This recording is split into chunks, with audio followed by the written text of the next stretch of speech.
예수님을 믿는 우리에게는 아주 특별한 이름이 하나 더 있습니다. 바로 성도라는 이름입니다. 그런데 정작 우리는 성도라는 이름을 부르는 것 혹은 불리우는 것에 대해서 의외로 좀 어색함을 가지고 있습니다. 아마도 이는 대다수의 한국 교회와 성도들 안에 이렇게 성도님 하고 부르는 문화보다는 누구누구 집사님, 권사님, 장로님 이렇게 직분으로 부르는 문화가 익숙하게 자리 잡고 있기 때문일 것입니다. 그러다 보니 간혹 직분이 없는 성도님들을 불러야 할 일이 생기면 직분이 없는 것을 알고 있음에도 불구하고 그 호칭의 어색함을 피하려고 무조건 집사님이라고 부르기도 하죠. 우리 교회는 좀 덜한 편인 것 같아요. 그래도 정작 저는 그럴 때가 의외로 많습니다. 생각보다 아이의 성향을 갖고 있어요. 웃지 마세요. 왜 안 믿고 그러세요? 하지만 성도라는 이름보다 우리에게 더욱 특별한 의미를 부여하는 이름은 없습니다. 여러분, 성도의 의미가 무엇입니까? 문자 그대로 보면 거룩할 성에 무리도 해서 거룩한 무리, 예수님을 믿고 하나님의 자녀가 되어서 세상으로부터 부름을 받은 거룩한 무리, 구별된 공동체가 바로 성도입니다. 그러니까 성도라는 이름은 단순히 우리가 누구를 부르는 호칭을 넘어서 우리의 정체성과 믿음의 삶의 본질을 드러내는 매우 중요한 이름인 것입니다. 우리가 알고 있는 어떤 직분보다 더 귀하고 값진 이름인 것이죠. 그래서 저 역시 제 삶에서 놓치지 않으려고 애쓰는 것이 있다면 그것은 제가 목사라는 직분에 걸맞는 사람이 아니라 하나님 앞에 부끄러움이 없는 온전한 한 명의 성도로 이 땅을 살아가려는 노력입니다. 이 자리에 함께 하고 있는 우리 혜성의 가족들도 이 성도라는 이름을 귀하고 자랑스럽게 여기며 하루하루 그 이름값을 제대로 하고 살아가는 여러분이 되기를 주님의 이름으로 축복합니다. 그런데요, 이 거룩에 대한 삶의 도전은 그저 제 개인적인 의견이나 소망에서 비롯된 것은 아닙니다. 왜냐하면 이미 성경을 통해서 하나님께서 우리에게 명령하신 일이기 때문이죠. 하나님께서는요, 그 백성된 이스라엘 족속을 향해서도 정말 처음부터 거룩을 명령하셨습니다. 레위기 율법은 이스라엘 백성들에게 주신 하나님의 법도이잖아요. 근데 이 레위기에서만 거룩이라는 말이 몇 번 나오는지 아십니까? 그 한 권의 책에서 무려 80번이 등장합니다. 그러니까 이것이 시사하는 바가 무엇이냐? 하나님께서 이스라엘 백성들을 부르신 이유와 목적, 또 하나님의 백성으로 살아가는 삶의 궁극적인 목표가 바로 무엇이다? 거룩이다라는 것이죠. 사실 레위기의 거룩이라는 말이 몇 번 나오는지는 몰라도 하나님께서 거룩하시기 때문에 우리도 거룩해야 한다는 이 말씀을 모르는 분은 아마 거의 없으실 것입니다. 이미 우리는 거룩한 삶에 대한 부담을 저마다 가지고 있는 것이죠. 그렇다면 여러분들이 생각하는 거룩의 의미 혹은 거룩한 삶이란 어떤 것입니까? 많은 성도님들은 신앙인다운 혹은 그 직분에 어울릴 만한 태도와 모습을 가진 사람들을 볼 때 저분 참 거룩하다라고 평가합니다. 거룩을 보여지는 모습 속에서 찾고 있는 것이죠. 실제 기도할 때 방언으로 하거나 긴 시간을 막힘없이 하는 분들, 특별히 대표 기도하는데 막 원고도 없는데 막 유창하게 떨지 않고 하는 분들, 성경 구절을 많이 외우고 있거나 성경적 지식이 많아서 그게 대화에서 묻어나는 사람들, 꼭 종교적인 영역이 아니라 할지라도 일상생활에서 굉장히 신사적이거나 성경이 말하는 어떤 인내와 희생, 또 봉사의 일들을 행하는 사람들, 이런 사람들을 보면 우리는 거룩의 이미지를 떠올릴 때가 많습니다. 솔직히 저도 아주 별반 다르지 않습니다. 요즘도 가끔 드는 생각이 뭐냐, 이렇게 다른 목사님들의 설교 영상을 보다 보면 점잖은 태도와 굵은 목소리를 가지고 설교하시는 목사님들 딱 이렇게 보잖아요. 막 보자마자 거룩이 느껴지는데 너무너무 부러운 거예요.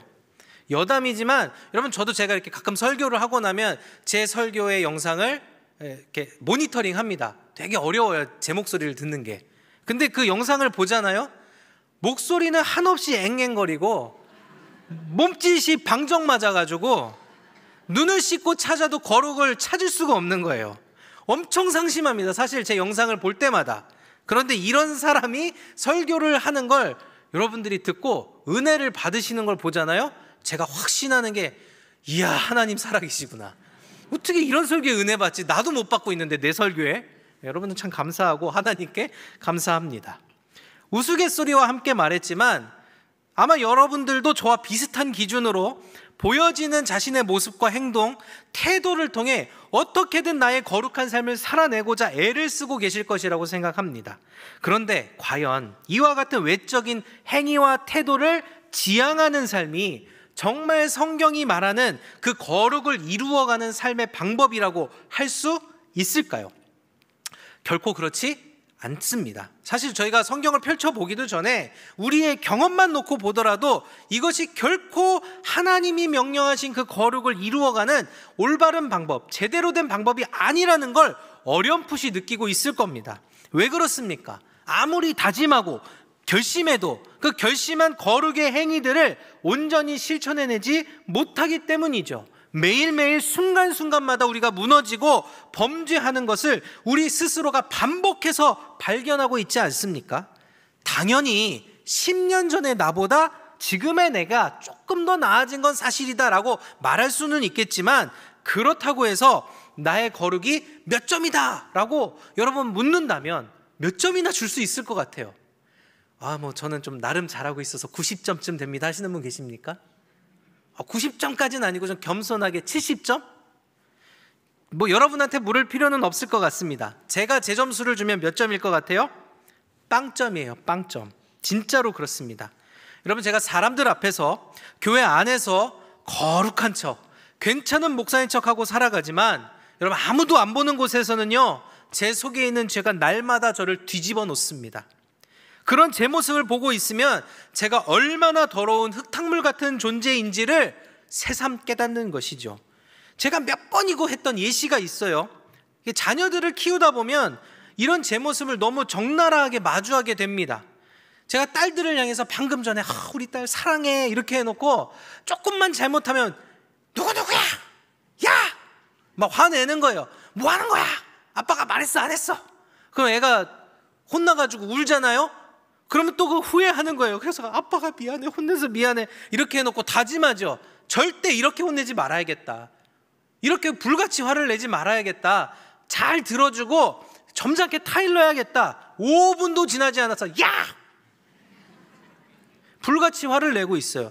여러분, 상황을 보면 웃긴데 이거 사실 웃긴 이야기가 아닙니다. 왜 그렇습니까? 가장 사랑하는 자녀에게 요만한 실천을, 결단을 지켜내지 못하고 있다는 거예요. 우리 아이들에게만 그런 거예요? 아니에요. 제 삶의 모든 영역에서 조금도 다르지 않은 모습으로 똑같은 일들이 반복해서 이루어지는 게 바로 저라는 사람입니다. 결국 도달하게 되는 결론이 뭔지 아십니까? 보여지는 외적인 모습과 행동, 태도로는 하나님이 요청하시고 계시는 그 거룩이라는 걸 이루어갈 수 있다 없다? 없다라는 거예요. 그렇다면 여기서 우리는 한 가지 의문을 갖게 되죠. 도대체 왜 하나님은 우리가 이룰 수도 없는 그 거룩이라는 걸 우리에게 요청하고 계시냐라는 겁니다. 여러분, 결론부터 이야기하자면 하나님께서 우리에게 무리한 것을 요청하셨거나 혹은 잘못된 것을 명령한 것은 결코 아닙니다. 오히려 우리가 번지수를 잘못 찾아간 것이죠. 성경은 거룩을 단순한 행위적인 개념으로만 이야기한 적이 없음에도 불구하고 우리가 그렇게 이야기하고 애쓰면서 살아가고 온 것입니다. 거룩을 뜻하는 이 히브리어 카도시라는 말은요, 나누다, 구별되다라는 뜻을 가진 단어입니다. 아마 여러 번 이 이야기를 들으셨을 겁니다. 그래서 성경이 하나님은 거룩한 분이다라고 말할 때는 이 하나님의 존재가, 하나님의 성품이 피조물인 우리와는 완전히 나누어지고 구별된 존재, 차원이 다른 초월적인 존재이시며, 나아가 우리와 다르게 죄와 타락으로부터 완벽하게 분리된 분이라는 걸 나타내는 것이죠. 그런데 하나님께서는 그 거룩 안에 혼자 계신 분이냐? 그렇지 않습니다. 하나님께서 택하시고 부르신 백성들과 언약을 맺은 이후에 이 백성들을 하나님의 거룩으로 초청을 하십니다. 우리가 방금 살펴보았던 하나님이 거룩하시기 때문에 너희도 거룩하라는 이 말씀이 의미하는 게 바로 이 이야기입니다. 하나님의 행위를 너희가 따라하라는 게 아니라는 거죠. 그러니까 원래 피조물인 우리는 그냥 존재적으로 거룩하지 않은 존재인데 하나님과 맺은 언약적인 관계 때문에 거룩한 존재가 된 것입니다. 다시 말해서 우리의 거룩은 우리의 행위의 유무에 있지 않고 오직 하나님과 어떠한 관계 속에서 살아가고 있느냐에 따라 결정이 된다라는 말입니다. 조금 극단적인 표현을 하자면 날마다 실수하고 또 죄를 범한다 할지라도 하나님과 친밀한 관계 속에서 살아가려고 애를 쓰는 사람, 막 그 관계를 유지하기 위해 몸부림치는 사람은 하나님 보시기에 거룩한 사람인 것입니다. 반대로 아무리 높은 윤리 도덕적 의식을 가지고 많은 선을 행하고 살아가도 하나님을 모르는 자는 거룩과 상관없는 삶을 사는 것이죠. 여러분, 거룩이 하나님과의 관계에 기반하고 있다는 관점에서 볼 때요, 하나님이 우리에게 명령하시는 이 거룩은 아브라함의 언약이나 혹은 이스라엘 백성들의 율법을 통해서 어느 날 갑자기 주어진 게 아니라 아담과 하와가 하나님과 친밀한 관계를 맺었던 그 창조의 때부터 시작된 너무나도 중요한 명령이며 우리가 이루어야 할 사명이라는 것을 깨닫게 합니다. 그렇다면 왜 하나님은 그 창조의 때로부터 우리를 거룩으로 초청하셨을까요? 어렵지 않아요. 하나님의 존재적인 그 거룩을 우리의 삶을 통해 드러내고 나타내서 하나님께 영광을 올려드리기 위함입니다. 그리고 나아가 하나님을 모르는 자들에게 우리가 나타낸 하나님의 거룩을 보여줌으로써 그들도 하나님의 거룩으로 초청하기 위함인 것이죠. 그렇기 때문에 거룩한 삶이란 행위를 실천하는 것이 아니라 나와 하나님과의 관계성을 제대로 보여주는 삶이야말로 거룩한 삶이라고 할 수 있는 거예요. 그럼 우리가 생각했던 그 거룩한 행위들은 무엇일까요? 이건 거룩의 본질이 아니라 거룩한 삶을 살려고 했던 우리의 노력을 통해 나타나는 열매, 결과인 것이죠. 그렇다면 제가 이 시점에서 여러분들에게 한 가지 질문을 드리고 싶습니다. 여러분들 생각하시기에 성경이 말하는 거룩과 반대되는 말은 무엇이라고 생각합니까? 거룩과 반대되는 말. 제가 이 질문을 드리는 이유는 거룩하지 않은 것이 무엇인지 분명하게 알게 됨으로써 거룩의 의미를 더 명확히 깨달을 수 있기 때문입니다. 여러분, 우리는 흔히 거룩하지 않은 것, 이런 것을 이야기할 때 부정함이라는 개념을 떠올립니다. 실제 아까 제가 말씀드린 레위기에서도 거룩의 반대말로, 반대 개념으로 부정이라는 단어가 정말 여러 번 사용됩니다. 그런데요, 레위기는 행위를 강조하는 율법이라는 점에서 관계적 개념인 거룩의 반대말로 이 부정함이라는 단어를 쓰기에는 어려운 점이 많습니다. 그럼 성경은 무엇을 거룩의 반대말로 사용하느냐? 놀랍게도 음란이라는 표현으로 사용될 때가 너무너무 많습니다. 성경에서는요, 그 백성이 하나님을 버리고 거룩한 삶을 떠날 때마다 그들을 향해서 너희는 음란한 백성이라고 책망을 하셨어요. 실제로 그들이 성적 문란함에 빠져서 죄를 지은 것도 사실이지만 이 말이 본질적으로 의미하는 것은 언약 안에서 신랑 되신 하나님을, 신부된 백성들이 하나님을 버리고 거룩한 삶에서 떠나갈 때에 그들을 향해 하나님이 하셨던 말씀이고 책망인 거죠. 음란의 죄가 부부 사이의 그 신뢰를 무너뜨리고 관계를 완전히 깨뜨려 버리지 않습니까? 마찬가지로 영적인 음란이 하나님과 그 백성 사이의 관계를 깨뜨리고 그 결과 그들이 거룩으로부터 떠나게 되었다라는 것을 말씀하는 겁니다. 여러분, 이를 보다 명확하게 설명하시기 위해서 하나님이 한 사람을 택하십니다. 그는 바로 호세아 선지자입니다. 하나님은 그를 통해서 영적 음란의 죄가 얼마나 심각한지, 그리고 그것을 바라보시는 하나님의 마음이 어떠하신지를 명확하게 보여주십니다. 여러분, 호세아는 아주 특별한 선지자입니다. 대부분의 선지자들이요, 하나님께 그 뜻을 전할 때 어떻게 하느냐? 하나님께 들은 말씀을 자신의 입술을 통해서 전하고 기적과 이사를 통해 증명해내는 방식으로 보통은 사역을 합니다. 그런데 호세아는 그런 방식이 아니라 자기 일상의 삶을 통해 하나님의 뜻을 나타냈기 때문이죠. 사실 예레미야나 에스겔 같은 선지자들도 종종 상징적인 행위를 통해서 하나님의 뜻을 전달하기는 했지만 호세아의 경우에는 그 잠깐의 행위가 아니라 삶 전체를 통해 하나님의 뜻을 전하였습니다. 호세아를 부르신 하나님께서는 그에게 굉장히 특별한 명령을 내리십니다. 바로 음란한 여인과 결혼하여 음란한 자식을 낳아라 라는 명령이죠. 그리하여서 호세아는 고멜이라는 여인하고 결혼을 하게 됩니다. 여러분, 고멜이 어떤 여인이었는지에 대해서 학자들이 다양한 의견을 제시하지만 전통적으로 그녀는 창기였을 것이라고 추측됩니다.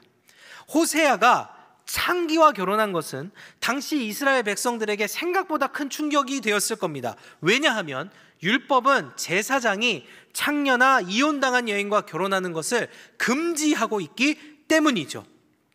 엄밀히 말하면 선지자가 제사장은 아닙니다. 그러니까 이 율법을 직접적으로 어겼다라고 할 수는 없겠지만 어찌되었던 하나님의 일을 감당하는 선지자가 창기와 결혼하는 것은 결코 축하받을 만한 일은 아니었다는 겁니다. 하지만 호세아는 하나님의 명령에 순종해서 고멜과 결혼을 했고, 그리고 이들 사이에서는 3명의 자녀가 태어나게 됩니다. 근데 문제는 뭐냐면 이 여인이 아무리 과거가 복잡한 여자라 할지라도 결혼을 하고 아이도 생겼으면 아내와 어머니로서 그 역할을 성실히 감당하면 얼마나 좋겠어요. 그런데 그 기대와는 반대로 고멜이 남편 호세아를 떠나서 다른 남자들, 제가 남자들이라고 했어요.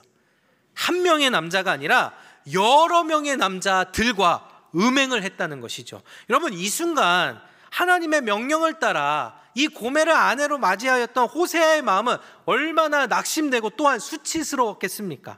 그런데 하나님께서 이것이 그 호세아의 삶을 통해 하시고 싶은 하나님의 마음과 탄식, 하나님이 고발하고 싶으셨던 이스라엘의 영적 음란을 이렇게 보여주고 계시다라는 사실입니다. 그렇다면 하나님이 호세아와 고멜의 삶을 통하여 보여주시고자 했던 이스라엘의 영적 음행은 구체적으로 어떤 일이었을까요? 바로 하나님이 아닌 우상을 섬기는 일이었습니다. 하나님이 어떤 분입니까? 아브라함과 언약을 맺으시고 성실하게 그 언약을 시행해 오신 분 아닙니까?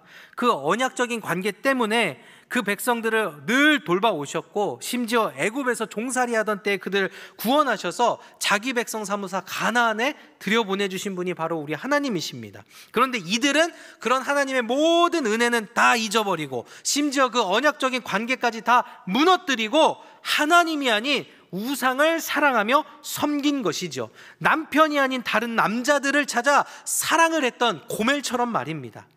이게 결국 이 모습이 무엇입니까? 단순히 결단한 행동을 지키지 못한 것이 거룩한 삶에서 떠난 음행이 아니라 나를 가장 사랑하시고 죽음의 구렁텅이에서 건져주신 하나님 말고 다른 것을 사랑하는 일, 그것이 곧 음란이고 거룩으로부터 떠난 삶이라는 말입니다.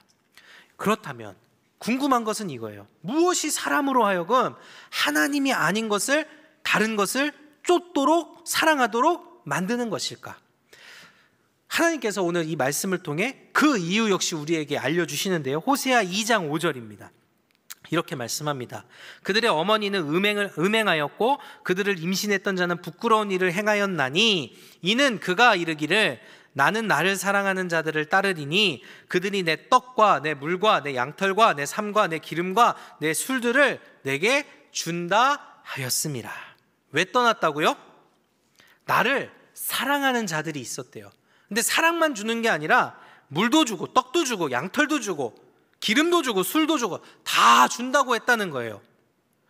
여러분 잘 생각해 보세요. 창기였던 고멜이 가장 은혜 받고 가장 사랑받았던 자는 누굽니까? 호세아죠. 자기를 누구도 받아줄 수 없는 이 시대 속에서 용서하고 받아주고 가정을 이루게 했잖아요. 그런데 이 호세아의 눈에 뭐가 들어온 거예요? 남편의 사랑과 희생이 아니라 그냥 다른 것들, 보이지 않는 것 말고 보이는 물질적인 만족, 세상적인 자극적인 쾌락이 눈에 들어오기 시작했다는 겁니다. 특별히 이 말씀을 보면요, 우리가 좀 주목해야 될 게 나는 나를 사랑하는 자들을 따르겠다라는 표현이거든요. 이게 원어적으로는 굉장히 중의적인 내용입니다. 그러니까 우리 한글 성경으로 보면 그 남자들이 나를 사랑해서 내가 간 거잖아요. 그러니까 이것도 맞는 건데 반대로 얘기하면 그 고멜도 남자들을 사랑했고 남자들이 주겠다고 했던 그 모든 것들을 사랑했기 때문에 떠나간 거예요. 그러니까 이 모든 음행의 목적은 뭐예요? 다른 것을 사랑하려고 하는 고멜의 마음이었다라는 것이죠. 결국 가장 중요한 것은 보이지 않는다는 이유로 다 잊어버리고 보이는 것을 원하고 사랑하는 마음이 고멜로 하여금 음행하게 만든 것처럼 이스라엘 백성들도 보이지 않는 하나님의 모든 사랑을 잊어버리고 보이는 것을 따라가겠다라고 이야기했다라는 겁니다. 하나님의 사랑만으로는 충분하지 않다 여긴 것이죠. 우상이 주는 또 다른 복을 얻어내고자 우상 숭배를 한 것입니다. 잠시 이때 당시 북이스라엘의 역사적인 배경을 살펴보겠습니다. 여러분, 호세아가 활동했던 시기는요, 북이스라엘의 13대 왕 여로보암 2세 때 그 말년으로부터 시작하여서 북이스라엘이 멸망하는, 그러니까 19대 왕 호세아, 이건 동명이인입니다. 선지자 호세아가 아니에요. 19대 왕 호세아의 통치 시기까지 활동을 했습니다. 그러니까 30년 동안 선지자로 활동을 한 건데 이 30년 동안 북이스라엘의 멸망을 본 것이죠. 여러분, 이 짧은 시간 동안 왕이 무려 6번이나 바뀌었어요. 나라가 멸망을 앞둔 시기니까 얼마나 사회적으로 불안하고 정치적으로 혼란했겠어요? 그러니까 우리가 이걸 보면 이렇게 혼란했기 때문에 우상을 섬기게 되었나 보다라고 생각하기 쉬운데 여러분, 그게 아니에요. 왜냐하면 오히려 호세아가 그 사역을 막 시작했던 그 13대 왕 여로보암 2세의 그 말년이 어떤 시기냐? 역사적으로 북이스라엘의 최전성기로 평가받는 때예요. 남유다하고 북이스라엘이 맨날 싸웠는데 이때는 사이가 좋았어요. 내전이 없었다는 거예요. 그리고 나중에 북이스라엘이 아수르의 침략으로 멸망하지 않습니까? 근데 아수르가 이때 당시에 내부적인 갈등과 문제로 약화되어 있어서 다른 나라를 침공할 여력이 없었어요. 그러니까 나라의 안과 밖이 다 평안하니까 나라의 내실을 다지기가 얼마나 좋아요? 그리고 쳐들어온 사람이 없으니까 이제 자기네가 쳐들어가는 거예요. 북이스라엘이 북쪽으로 땅을 넓혀가기 시작합니다. 그래서 이때 당시 어떻게 평가가 되느냐? 다윗과 솔로몬의 시대와 견주어도 될 만큼 아주 번영을 누리던 시대였다라고 평가되는 거죠. 너무너무 좋은 시기였고 부족함이 없었다라는 거예요. 근데 문제가 뭐예요? 이 번영이 문제라는 거예요. 나라가 번영하고 번성하고 평안을 누릴수록 이상하게 이 사람들이 종교적인 열심을 엄청나게 내기 시작한 겁니다. 왜 그랬을까요? 이게 자신들이 누리고 있는 번영이 자기들의 종교적 열심 때문이라고 판단했기 때문입니다. 여러분, 사실 북이스라엘의 우상 숭배는 어제 오늘의 문제는 아닙니다. 이 통일 왕국이 남북으로 딱 갈라지고 북이스라엘이 시작될 때부터 우상을 열심히 섬겼던 나라입니다. 그런데 그때부터 쭉 섬겨오다가 지금 전성기를 맞이했잖아요. 어떤 생각을 했느냐? 우리가 지금까지 계속해서 잘 섬겨왔더니 정성이 쌓여서 우상이 응답해가지고 이제야 복을 우리가 열매로 다 받는다, 이렇게 생각을 한 거죠. 여러분, 이런 말이 있습니다. 물 들어올 때 열심히 저어보신 느낌이에요. 다들 물 들어올 때 노 줘야죠. 우상이 복을 주는데 더 열심히 섬겨야죠. 막 최선을 다해서 이전과 비교할 수 없을 만큼 우상을 열심히 섬기는 거예요. 자, 그렇다면 하나님을 향한 이 여호와 신앙은 어떠했을까요? 하나님 완전 떠나버렸냐? 아까 제가 말씀드렸죠. 하나님 떠난 게 아니라 같이 섬겼다고. 하나님도 막 최선을 다해 섬기기 시작합니다. 북이스라엘의 우상 숭배는 우상만 숭배하는 게 아니에요. 같이 섬기는 거예요. 비록 성전이 남유다에 있어요. 그러니까 예루살렘 성전이 없으니까 조금 큰 문제가 있긴 있었죠. 성전 대신 금송아지 2개를 만들어 놓고 이게 우리 하나님이고 여기서 제사를 드려라. 이건 좀 문제예요. 그렇지만 어찌됐든 그걸 하나님이라고 믿으면서 막 엄청 열심히 예배를 했어요. 국가적 예산을 들여서 이 제사 처소를 운영했습니다. 제사장들은, 그러니까 레위 족속은 아니니까 이게 뭔가 다른 사람들을 세워야 되는데 그 제사장들조차도 나라에서 직접 관리를 다 했습니다. 여러 가지 절기를 다 지켰고요. 심지어 수많은 특별 집회까지 열어가면서 하나님께 제사를 드렸다고 나옵니다. 그리고 율법이 정한 그 예물과 11조의 방법들이 있지 않습니까? 근데 그거와 상관없이 더 자주 예물 드리고 더 많이 11조 하면서 막 하나님께 제사를 드린 거죠. 여러분, 문제가 뭔지 아세요? 이런 종교적 열심으로 하나님과 우상을 겸하여 최선을 다해서 섬겼는데 하나님은 이들의 신앙을 신앙으로 인정했다, 안 했다? 안 했다라는 거죠. 여러분 다 알잖아요. 어떻게 내 남편도 사랑하고 다른 남자도 사랑할 수 있고 내 아내도 사랑하면서 다른 여자도 같이 사귈 수 있냐고요. 말이 안 되는 거예요. 하나님은 이게 믿음이 아니라 영적인 음란이다 라고 말했다라는 겁니다. 결국 아무리 열심히 한들 그건 거룩을 이루어가는 삶이라고 평가받지 못한 것이죠. 여러분 이들에게 남은 게 뭡니까? 하나님과의 관계성이 남아 있습니까? 없습니까? 없죠. 그저 눈에 보이는 물질적 축복을 위한 극단적인 형식주의, 종교 혼합주의만 남아있는 것 뿐이에요. 여러분들 이들이 보기에 하나님이 영적 남편입니까? 아니에요. 지불한 대가에 대한 적당한 복을 내어주는 한낱 동네 마트 직원에 불과한 분이 되어버린 겁니다. 이런 이스라엘 백성들을 바라보면서 하나님의 심정을 하나님은 호세아의 세 자녀의 이름을 통해 표현을 하십니다. 첫째 아들 이스라엘, 이거 사실은 되게 복잡한 이야기이긴 한데 이스라엘이라는 단어가, 근데 그냥 간단하게 설명을 하자면 흩어버리다 라는 의미를 가지고 있는 이름이고요. 로루하마, 내가 긍휼히 여기지 않겠다, 용서하지 않겠다. 셋째 아들 로암미, 내 백성이 아니다. 너희는 내 백성이 아니다. 너희를 향한 어떠한 긍휼도 용서도 남아있지 않고 이제 남은 건 너희를 흩어버리는 심판이 남아있을 뿐이다 라고 말씀하고 계신 것이죠. 사랑하는 성도 여러분, 여러분은 하나님과 어떠한 관계 속에서 살아가고 계십니까? 하나님을 나의 영적 신랑으로 믿고 신뢰하고 온전히 사랑하며 의지하고 계십니까? 아까 제가 처음 드렸던 질문, 여러분들의 거룩, 그러니까 다시 말해서 여러분들이 하나님과 맺고 있는 그 관계성은 몇 점 정도 줄 수 있을 거라고 생각합니까? 여러분 우리가 호세아의 말씀에 귀를 기울여야 하는 이유, 그 옛날 이야기에 우리가 눈을 고정하고 이 이야기에 빠져들어야 하는 이유는 무엇이냐? 우리가 호세아의 시대처럼 그 어느 때보다 화려한 번영의 시대를 누리고 있기 때문입니다. 여러분 번영과 풍요 자체가 나쁜 것입니까? 그건 아니에요. 하나님이 복을 주시고 은혜를 부어주시면 꼭 누릴 수 있는 것들입니다. 근데 문제는 뭐예요? 우리가 중심을 지키지 못하고 자칫 그 물질적 풍요와 그 육체적 쾌락에 빠져버려서 그것을 사랑하게 되면 그 순간 우리는 하나님을 바라보지 못하고 이 관계를 유지하지 못한다라는 겁니다. 내가 왜 하나님을 믿고 있는지 스스로 돌아보아야 할 때라는 것이죠. 여러분들의 기도는 무엇을 구하고 있습니까? 수없이 많은 요구와 소원에 응답해달라고 기도하면서 정작 하나님 알기를, 하나님의 뜻을 깨닫게 되기를, 하나님의 얼굴 보기를 구하고 있지 않는 것은 아닙니까? 여러분들의 예배는 어떠합니까? 열정적인 찬양과 감정적인 그 충만함에 만족해하면서 과연 예배 중에 임재하신 하나님 그분으로 인해 감격하고 있습니까?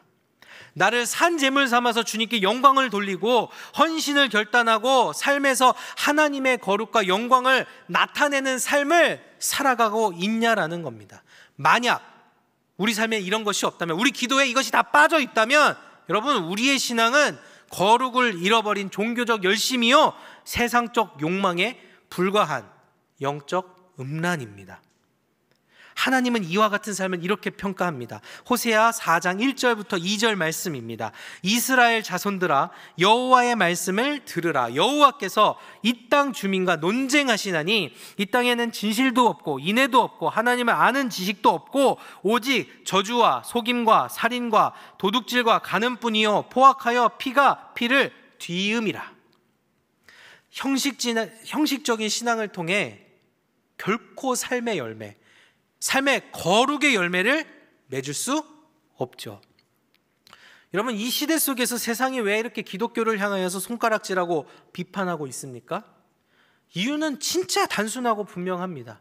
우리가 하나님의 거룩을 삶을 통해 드러내고 있지 못하기 때문입니다. 우리의 말로는 믿음을 이야기하지만 우리의 삶에는 이 호세아의 말씀처럼 저주와 속임과 살인과 도둑질과 포악의 열매만 가득하니까 세상이 우리를 향하여 손가락질 하는 것이죠.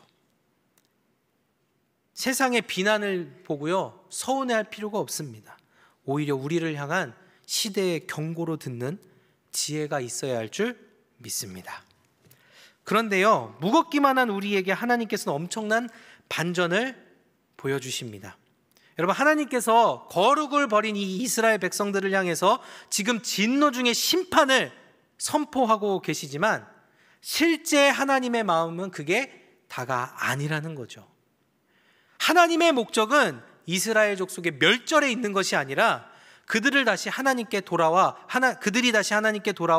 거룩을 회복하게 하는데 있다는 것을 알려줍니다. 오늘 우리가 읽은 본문에도 있긴 있는데 제가 더 그 절절한 하나님의 말씀을 찾아보니까 호세아 11장 8절부터 9절까지의 말씀에 이렇게 나옵니다. 우리가 특별히 8절을 함께 읽기를 원하는데요, 한번 읽어보도록 하겠습니다. 시작.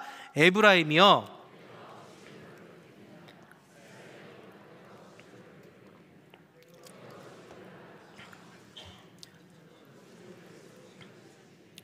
내 마음이 내 속에서 돌이키어 나의 긍휼이 완전히 불붙듯 하도다. 아멘.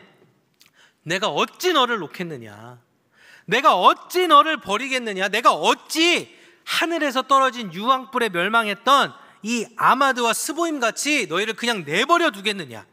심판을 선포하시는 하나님의 진노는 우리가 보기엔 너무나도 맹렬해 보이지만 실제 하나님 속에서 불붙듯 뜨겁게 타오르는 마음은 바로 사랑하는 백성들을 향한 긍휼의 마음이셨습니다. 여러분, 우리가 이 하나님 앞에 어떻게 반응하며 살아가야 하겠습니까? 호세아 6장 1절 말씀입니다. 오라, 우리가 여호와께로 돌아가자. 여호와께서 우리를 찢으셨으나 도로 낫게 하실 것이요 우리를 치셨으나 싸매어 주실 것임이라. 여호와께 돌아가자. 여러분, 이게 우리가 가져야 할 마땅한 신앙의 반응인 줄 믿습니다. 그러면 돌아가는 방법은 도대체 뭡니까? 하나님 진짜 친절하세요. 6절 말씀입니다. 내가 원하는 게 뭐냐? 나는 인애를 원하고 제사를 원하지 아니하며 번제보다 하나님 아는 것을 원하노라. 그 어떠한 종교적 열심이나 행위가 아니라 네 마음이 나를 사랑했으면 좋겠어. 너의 관심이 다른 것이 아니라 나를 알아가는 것이면 좋겠어. 내가 원하는 건 너희의 그와 같은 거룩한 삶이야. 지금까지 내가 바라보던 세상적인 것들, 하나님보다 사랑했던 것들, 그것들로부터 우리의 눈을 돌려 하나님을 바라보는 것, 그게 돌아가는 방법입니다. 여러분, 성경은 이걸 가리켜 뭐라고 말하는 줄 아세요? 회개라고 말합니다. 하나님 잘못했어요 하는 이 한마디가 아니라 하나님을 사랑하기로 결단하고 하나님보다 더 사랑했던 것을 다 내려놓고 주님을 바라보는 것, 여러분, 이게 회개입니다. 말씀을 맺겠습니다. 사랑하는 성도 여러분, 우리가 회개함으로 하나님이 기다리고 계시는 거룩한 자리로 돌아가기를 소망합니다. 하나님의 은혜와 긍휼이 있는 기도의 자리, 예배의 자리로 돌아가십시오. 그냥 참석하라는 게 아니라 세상적 소망과 기대를 다 내려놓고 누구보다 우리를 사랑하시는 하나님 그분 자체를 구하는 거룩한 하나님 백성, 거룩한 성도가 되라는 말입니다. 하나님과의 친밀한 관계 안에서 온전히 하나님의 거룩을 드러내는 삶을 살아갈 때 우리를 통해 수많은 하나님의 사람들이 거룩으로 초청되어질 것이고, 우리가 하나님이 주시는 그 위로와 기쁨, 놀라운 은혜를 누리게 될 줄 믿습니다. 오늘 말씀을 준비하면서 떠오른 찬양이 있습니다. 다시 일어나라는 찬양이었습니다. 우리가 처음 예수 그리스도를 만난 그때 얼마나 큰 감격과 뜨거움으로 눈물을 흘리셨습니까? 근데 여러분, 지금 어떠세요? 여러분의 모습 어떻습니까? 그 구원의 감격 여전히 가지고 있습니까? 혹시 그 구원의 감격은 다 사라지고 하나님이 아닌 다른 것들에 우리의 시선을 빼앗기고 있지는 않습니까?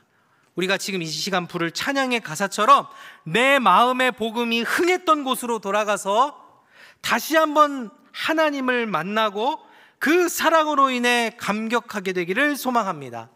보이지 않아서 깨닫지 못했지만 나를 부르신 하나님의 그 부르심은 나를 회복시키시며 거룩을 이루어가는 삶의 기쁨을 누리게 할 것입니다. 이 시간 들은 말씀 기억하면서 함께 찬양한 후에 기도하겠습니다.